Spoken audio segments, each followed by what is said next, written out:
नमस्कार, आप देख रहे हैं न्यूज 24 में आपके साथ पूजा राठौर शरण। चले इस बीच एक बड़ी खबर महाराष्ट्र से आ रही है। सीट शेयरिंग को लेकर कांग्रेस में लगातार मंथन जारी है। राहुल गांधी की यात्रा को लेकर भी चर्चा हुई। मीटिंग में वर्चुअली जुड़े केसी वेणुगोपाल। एमवीए में सीट शेयरिंग पर कांग्रेस की ये अहम बैठक है और 9 मार्च को फिर से एमवीए की बैठक होने वाली है, जिसमें फिर चर्चा हो सकती है। उधर संजय राउत, उनका बयान सामने आया है। उन्होंने कहा कि प्रकाश आंबेडकर के प्रस्ताव पर चर्चा हुई है, प्रकाश आंबेडकर नाराज नहीं है। तो अब 9 तारीख को एक बार फिर से एमवीए सीट शेयरिंग को लेकर चर्चा करेगा और कांग्रेस की बैठक हालांकि सीट शेयरिंग को लेकर लगातार हो रही है, लेकिन अब तक कोई फाइनल फॉर्मूला निकलकर सामने आ नहीं रहा है। प्रकाश आंबेडकर वो भी ज्यादा सीटों की डिमांड अब जिस तरह से कर रहे हैं और उद्धव ठाकरे को चिट्ठी भी उन्होंने लिखी थी। हालांकि संजय राउत कह रहे हैं कि उनके प्रस्ताव पर चर्चा हुई है और प्रकाश आंबेडकर नाराज नहीं है। तो अब ऐसे में एमवीए के सामने, महाविकास आघाड़ी के सामने सीट शेयरिंग का पेच लगातार अभी भी उलझा हुआ है। प्रकाश आंबेडकर जी नाराज नहीं है। प्रकाश आंबेडकर के साथ हमारी बहुत ही पॉजिटिव चर्चा हो गई है। वंचित आघाड़ी के साथ प्रस्ताव के ऊपर चर्चा हुई, हमने कुछ बातें कही, आंबेडकर जी ने कुछ बातें रखी, उसके ऊपर चर्चा हुई है। अब प्रस्ताव लेकर एक प्रस्ताव आंबेडकर साहब ने दिया, उसके ऊपर चर्चा हो गई। जो निर्णय हुआ अंदर वो अब उनके कार्यकारिणी जो है पार्टी के उनके सामने रखेंगे और वापस 2-3 दिन में हम लोग बैठेंगे। कल जो स्टेटमेंट आया, ऐसा लगता है उनके वक्तव्य से। और चलिए, मेरे सहयोगी विनोद जगदाले मेरे साथ सीधा जुड़ रहे हैं मुंबई से। विनोद, क्या लग रहा है एमवीए के सामने सीट शेयरिंग को लेकर अब बात कहां उलझी हुई नजर आ रही है? हालांकि प्रकाश आंबेडकर का जिक्र, लगातार उनकी नाराजगी का जिक्र हो रहा है, तो कहां तक पहुंची है बात?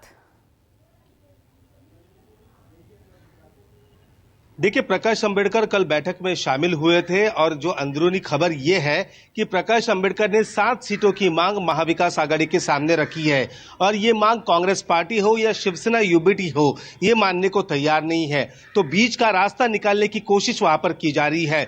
प्रकाश आंबेडकर को 2 से 3 सीटों का ऑफर यहां पर दिया जा रहा है, लेकिन वो 7 सीटें वहां पर मांग रहे हैं। ये जो सीटें हैं, 3 सीटें, इसमें से 2 सीटें उद्धव ठाकरे अपने कोटे से और 1 सीट कांग्रेस अपने कोटे से प्रकाश आंबेडकर को देने के लिए तैयार है। लेकिन प्रकाश आंबेडकर 7 सीटों का ही राग वहां पर अलाप रहे हैं।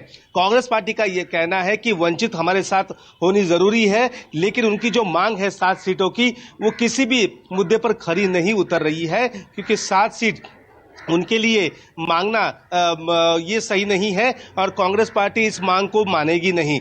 लेकिन हर संभव तरीके से कोशिश अब प्रकाश आंबेडकर को मनाने की यहाँ पर की जा रही है। खुद शरद पवार इस चर्चा में शामिल हो रहे हैं, कभी फोन पर तो कभी उनकी मुलाकात हो रही है। अब बताया जाता है कि 9 तारीख को आखिरी बार महाविकास आघाड़ी के नेता एक साथ बैठेंगे, प्रकाश आंबेडकर की पार्टी भी उसमें शामिल होगी और बताया जाता है कि 9 मार्च तक फॉर्मूला तय माना जाएगा और उसके बाद शायद 9 या फिर 10 तारीख को यहाँ पर घोषणा हो पाएगी कि कौन कितने सीटों पर यहाँ पर लड़ेगा। देखिए, महाराष्ट्र की अगर बात करूं तो महाराष्ट्र में इस बार मुकाबले के आसार नजर आ रहे हैं।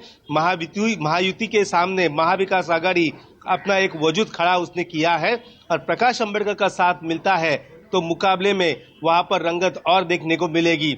तो प्रकाश आंबेडकर भी जानते हैं कि यही सही समय है कांग्रेस पार्टी और महाविकास आघाड़ी को झुकाने का और ज्यादा से ज्यादा सीटें अपने झोली में लेने का।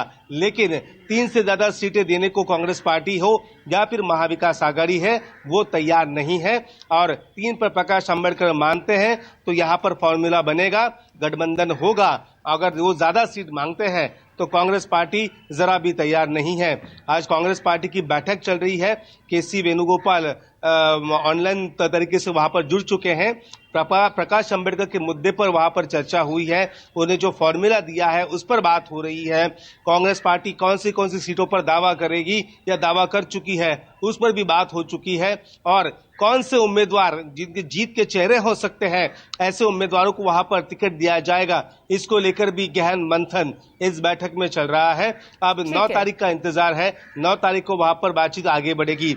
मैं महायुति की बात करूं तो महायुति की भी 9 तारीख को वहां पर एक अहम बैठक होगी और 9 तारीख को दिल्ली में यह बैठक होने के आसार है और उसके बाद उनका भी फॉर्मूला तय माना जाएगा और सीट शेयरिंग वहां पर डिक्लेयर हो जाएगी।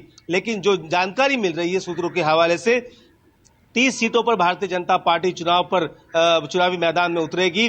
5 सीटें सिर्फ अजित पवार को वहां पर मिलेंगी और कम से कम 13, ज्यादा से ज्यादा 14 सीटें ही एकनाथ शिंदे की शिवसेना को वहां पर देने की बात भारतीय जनता पार्टी कर रही है।